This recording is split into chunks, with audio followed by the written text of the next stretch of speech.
आप सभी का हार्दिक स्वागत है। इस वीडियो में हम टीचर+बी टीजीटी मैथ 2021 के सेकंड शिफ्ट के सब्जेक्ट एक पार्ट को फुल एक्सप्लेनेशन के साथ सॉल्व करेंगे। इसका हम पहला क्वेश्चन स्टार्ट करते हैं। The commutative law for any two complex number Z1 and Z2। तो आपको पता है कम्यूटेटिव लॉ क्या बताता है कि Z1 + Z2 अगर बराबर हो जाता है Z2 + Z1 के लिए तो वो कम्यूटेटिव होता है। और अगर यहाँ एसोसिएटिव की कहता तो यहाँ पर जो ऑपरेशन वो प्लस है, तो प्लस ऑपरेशन के लिए कॉम्प्लेक्स नंबर का सेट एसोसिएटिव होता है। अगर हम ये सेटिस्फाई कर दें Z1 + Z2 + Z3 = हो जाए Z1 + Z2 + Z3, तो वो एसोसिएटिव हो जाता है। अब हम नेक्स्ट क्वेश्चन करते हैं, question number 2। If flux entering any element of space in the same as that of leaving it, that is divergent v = 0 everywhere, then such a vector point function is called. देखो, हमें ये physics का concept है, हमें इसमें physics पे नहीं जाना है, हम मैथ्स में देखेंगे। हमें देखना है कि ये चीज़ डाइवर्जेंट v = 0, तो आपको पता है कि ये किस में होता है, सोलेनोइडल वेक्टर फील्ड में होता है, कर्ल में होता है, या डाइवर्जेंस में होता है, या ग्रेडियंट में होता है। आपने पढ़ा है कि अगर हमारा डाइवर्जेंस v का वेक्टर फील्ड v का अगर वो 0 आ जाता है तो वो सोलिनोइडल होता है। सोलिनोइडल वेक्टर फील्ड की डेफिनेशन होती है कि a vector field v is called solenoidal if divergent del dot v = 0 आ जाए। अगर डाइवर्जेंस v का 0 आ जाता है तो वो सोलिनोइडल वेक्टर फील्ड कहलाती है। तो इसका आंसर है सोलिनोइडल। अब हम कर्ल को देखते हैं। कर्ल आपको पता है, कर्ल होता है डेल क्रॉस, अगर किसी f के लिए लगाते हैं तो डेल क्रॉस f होता है। डाइवर्जेंस आपको पता है डेल डॉट f होता है। और अगर हमें ग्रेडियंट निकालना है तो ग्रेडियंट होता है आपका डेल f, यानी, और आपको पता है जो डेल होता है उसकी वैल्यू होती है curly over curly xi plus curly over curly yj plus curly over curly zk। अब हम क्वेश्चन नंबर 3 को देखते हैं। Question number 3, which is not a property of equivalence relation. इनमें से कौन सी इक्विवेलेंस रिलेशन की प्रॉपर्टी नहीं है। तो आपको पता है कि कोई रिलेशन R इक्विवेलेंस होता है अगर वो R इज रिफ्लेक्सिव हो, R इज सिमेट्रिक हो और R इज ट्रांजिटिव। अगर वो ये तीनों प्रॉपर्टी शो करता है, रिलेशन रिफ्लेक्सिव भी हो, सिमेट्रिक भी हो, ट्रांजिटिव भी हो, तब R इज इक्विवेलेंस रिलेशन। तो R इक्विवेलेंस रिलेशन होता है। तो हमें देखना है कि देखो, सिमेट्रिक भी होती है इसकी प्रॉपर्टी इक्विवेलेंस रिलेशन की, रिफ्लेक्सिव भी होती है, ट्रांजिटिव होती है, लेकिन एसोसिएटिव नहीं होती। एसोसिएटिविटी का मतलब होता है कि अगर कोई ऑपरेशन है A * B * C, यानी A * B * C बराबर हो जाता है A * B * C के, तो एसोसिएटिव होता है। यहाँ एसोसिएटिव ऑप्शन आएगा इसका करेक्ट आंसर, क्योंकि इक्विवेलेंस रिलेशन में एसोसिएटिविटी नहीं होती है। तो इसका करेक्ट आंसर एसोसिएटिव है। अगर ये तीनों प्रॉपर्टी इक्विवेलेंस रिलेशन की होती हैं, ये तीनों प्रॉपर्टी इक्विवेलेंस रिलेशन की होती हैं, बट एसोसिएटिविटी इक्विवेलेंस रिलेशन की प्रॉपर्टी नहीं होती है। तो इसका करेक्ट आंसर ऑप्शन डी हो जाएगा। अब हम क्वेश्चन नंबर 4 को देखते हैं। The first derivative tells us about. First derivative हमें किस चीज़ को बताता है। जैसे मान लो कोई कर्व है हमारी और उस कर्व पर कोई टेंजेंट है, ये कोई टेंजेंट है, तो जो फर्स्ट डेरिवेटिव होता है वो हमारा स्लोप ऑफ टेंजेंट को बताता है। स्लोप ऑफ टेंजेंट, तो इसका आंसर हो जाएगा स्लोप ऑफ टेंजेंट। कनकेविटी नहीं बताती, फर्स्ट डेरिवेटिव कनकेविटी को नहीं बताता, सेकंड डेरिवेटिव कनकेविटी को बताता है। सेकंड डेरिवेटिव कनकेविटी को सेकंड डेरिवेटिव बताता है। पैराबोलिक प्रॉपर्टी भी नहीं बताती, कन्वेक्सिटी भी नहीं बताती। तो ये फर्स्ट डेरिवेटिव हमारा स्लोप ऑफ टेंजेंट को बताता है। अब हम क्वेश्चन नंबर 5 को करते हैं। The curve y equal to x cube minus 2x plus 5 has convex downward shape, concave up shape या कन्वेक्स अप शेप या कनकेव डाउन शेप।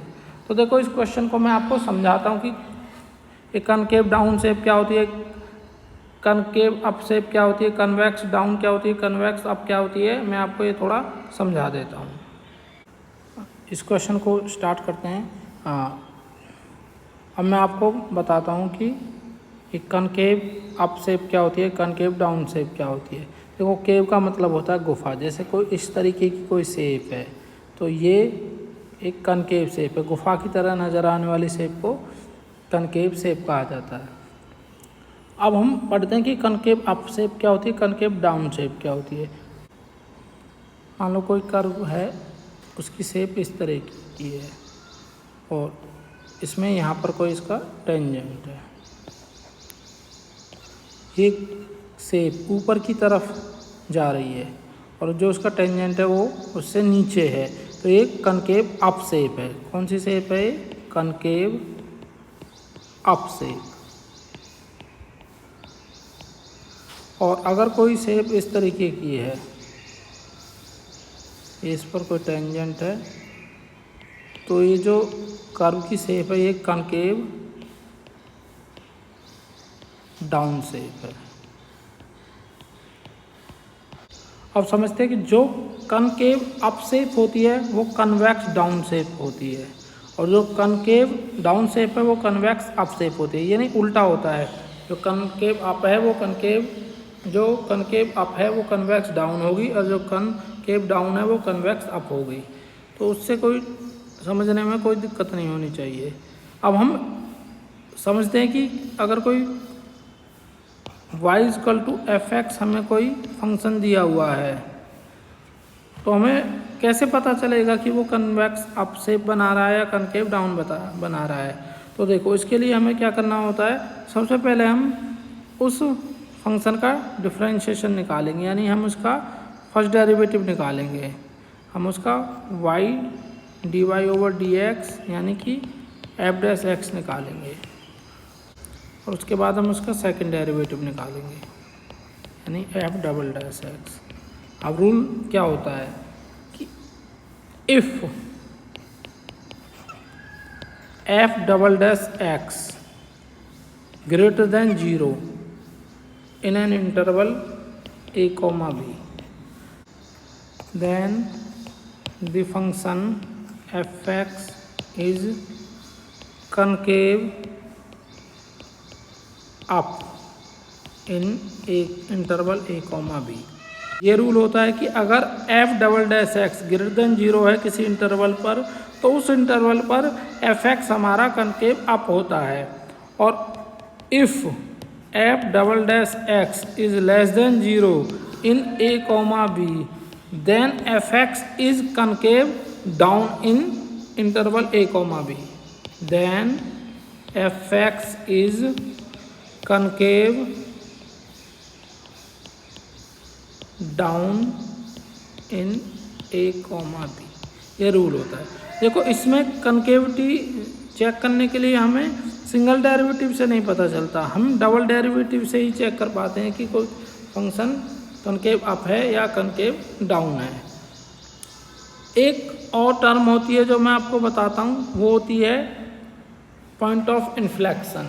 उसको पॉइंट ऑफ इन्फ्लेक्शन को समझते हैं। पॉइंट ऑफ इन्फ्लेक्शन क्या होता है, मानो कोई कर्व इस तरीके से जा रही है और यहाँ पर वो इस तरीके से हो जाए, तो जिस पॉइंट पर वो अपनी कनकेविटी चेंज करती है, वो जो पॉइंट होता है उसको कहते हैं पॉइंट ऑफ इन्फ्लेक्शन। ये है point of inflection, point of inflection. तो अब हम समझते हैं कि ये पॉइंट ऑफ इन्फ्लेक्शन कैसे निकलता है।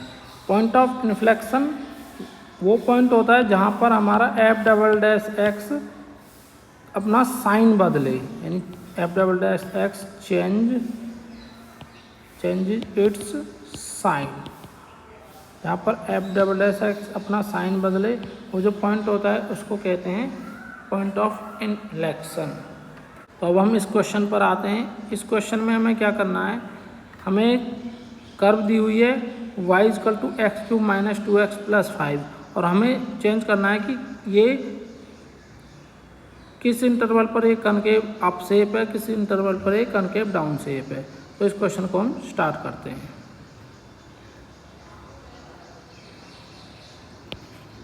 एफ एक्स हमें दिया हुआ है एक्स क्यूब माइनस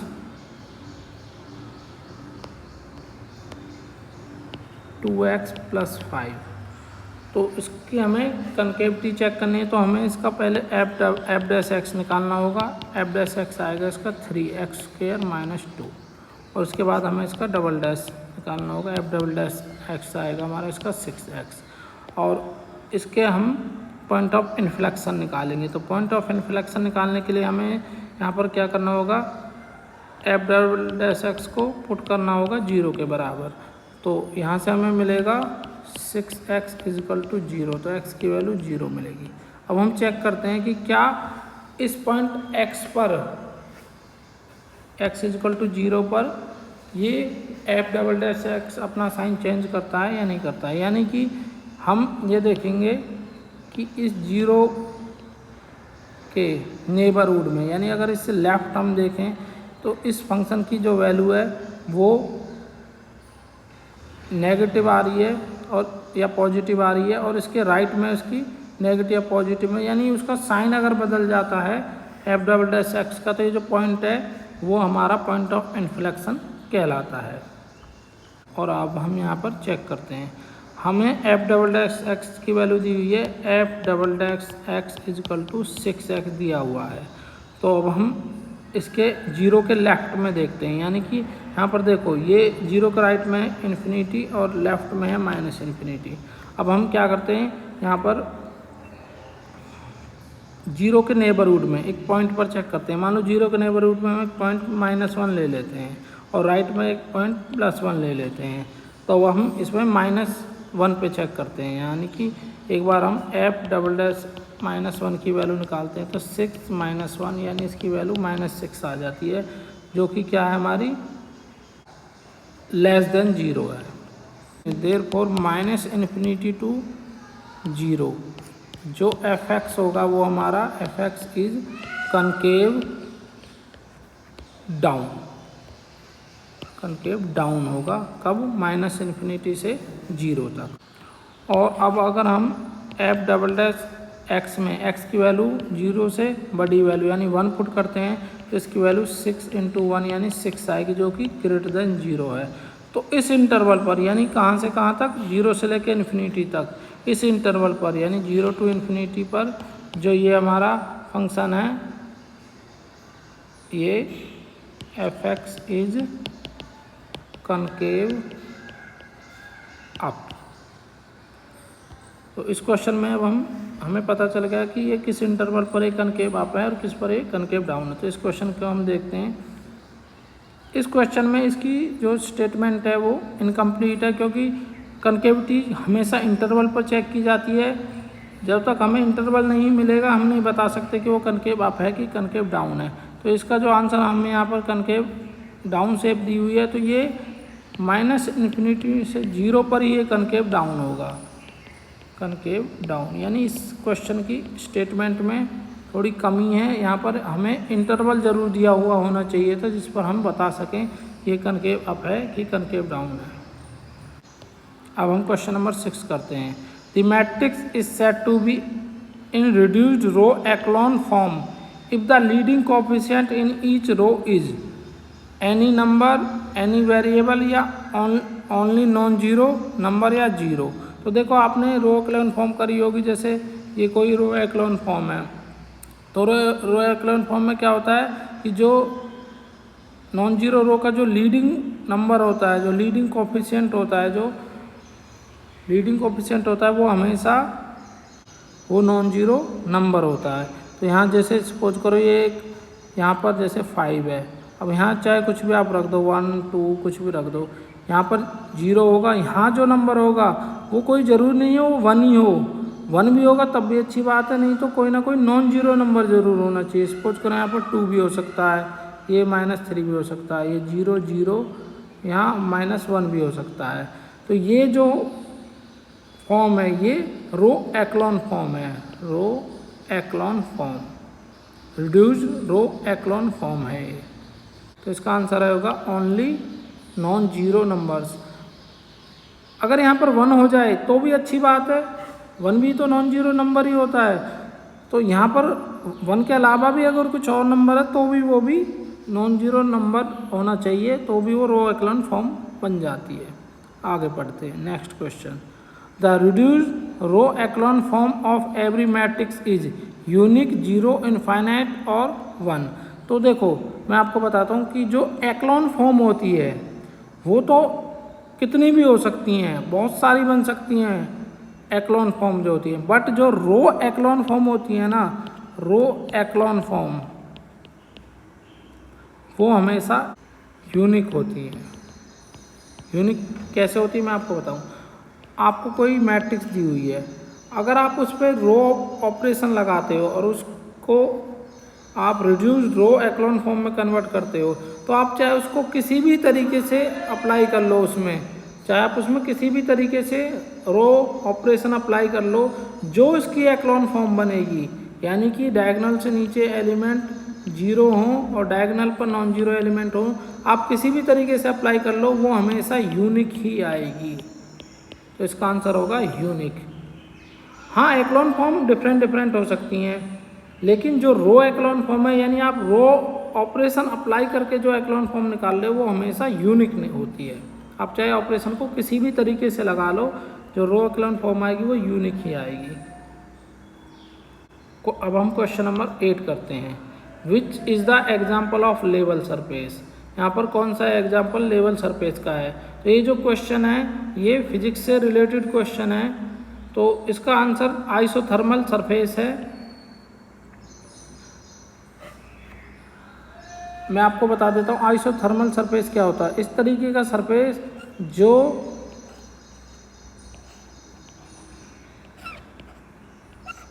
समान रूप से सर्कुलर शेप में चारों तरफ फैल के जो बनता है सरफेस, वो आइसोथर्मल सरफेस होता है। ये थर्मोडायनामिक्स में ये कंसेप्ट होता है आइसोथर्मल सरफेस वगैरह। तो और ये जो सरफेस होते हैं वो लेवल सरफेस होते हैं। तो इसका आंसर आइसोथर्मल सरफेस है। ये फिजिक्स से रिलेटेड टर्म हो जाती हैं। पहले हम लेवल सरफेस की डेफिनेशन पढ़ते हैं। Level surface, a level surface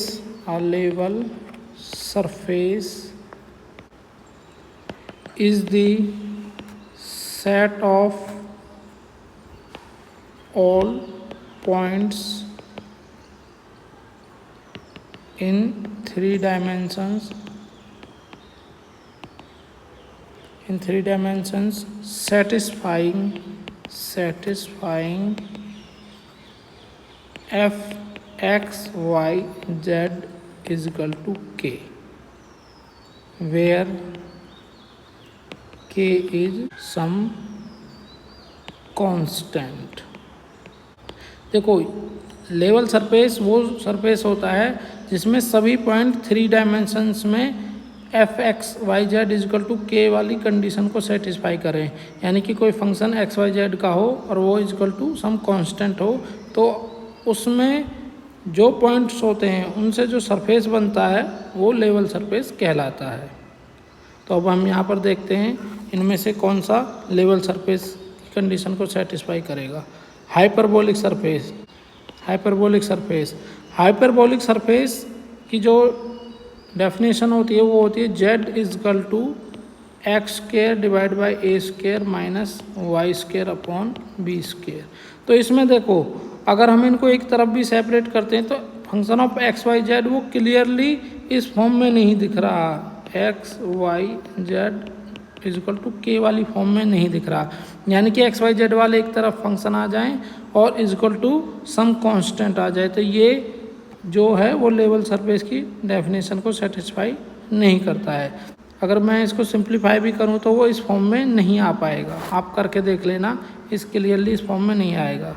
इसके बाद हम पढ़ते हैं आइसोथर्मल सरफेस। आइसोथर्मल सरफेस यहाँ लेवल सरफेस हो सकता है। मैं बताता हूँ आइसोथर्मल सरफेस होता क्या, पहले इसकी डेफिनेशन पढ़ते हैं, फिर हम समझते हैं कि ये आइसोथर्मल सरफेस लेवल सरफेस क्यों हो सकता है। आइसोथर्मल सरफेस, आइसोथर्मल सरफेस किसे कहते हैं? आइसोथर्मल सरफेस होता है any surface having all its points at the same temperature, या आप कह सकते हो कांस्टेंट टेम्परेचर, दोनों ही कह सकते हो कांस्टेंट टेम्परेचर पर, यानी कि एक ऐसा सरफेस जिसमें सभी पॉइंट एक सेम टेम्परेचर पर हों तो उसे हम आइसोथर्मल सरफेस कहते हैं। जैसे समझो, जैसे कोई हमारे पास क्या है, ये एक रॉड है, मेटल रॉड है,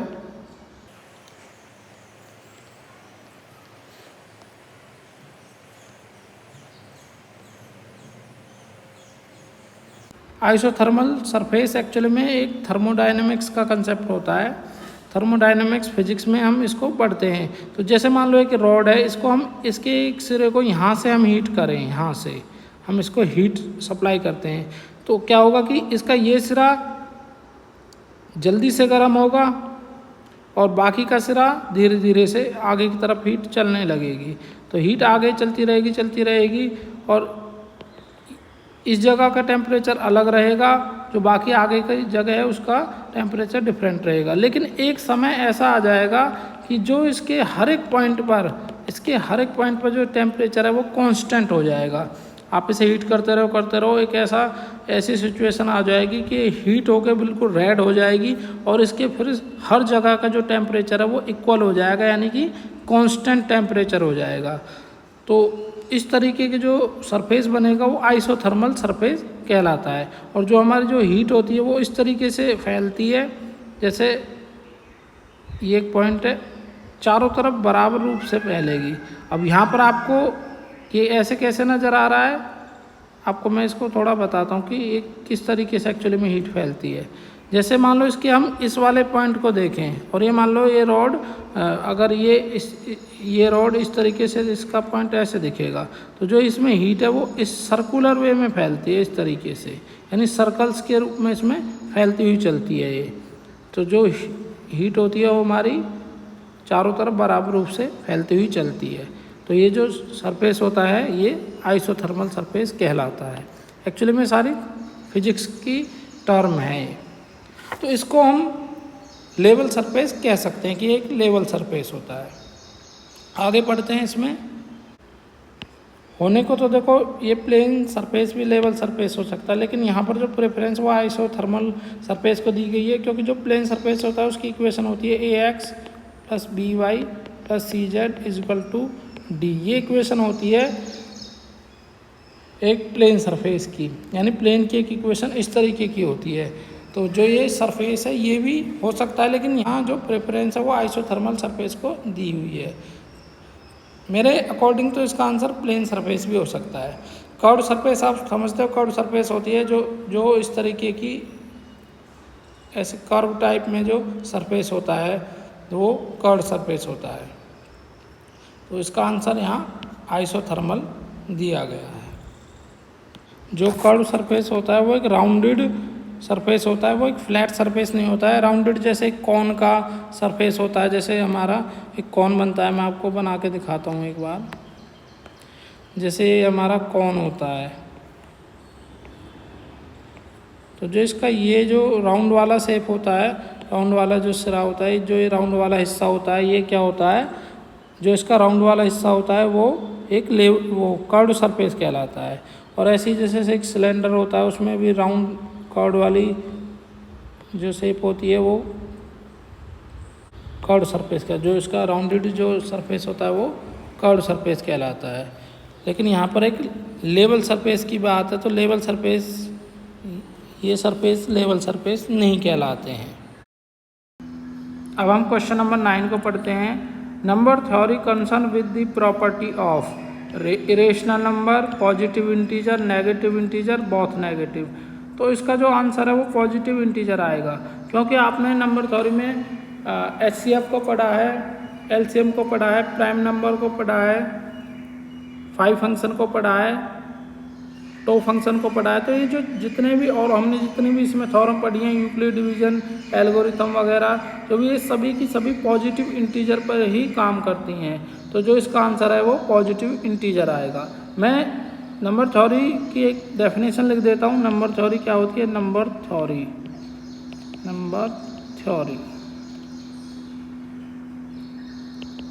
the branch of mathematics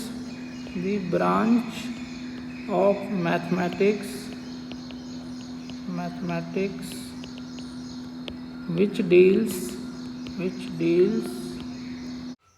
with the properties and relationship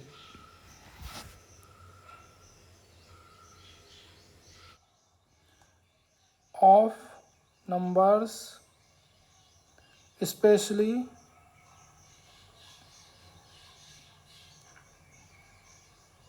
the positive integer।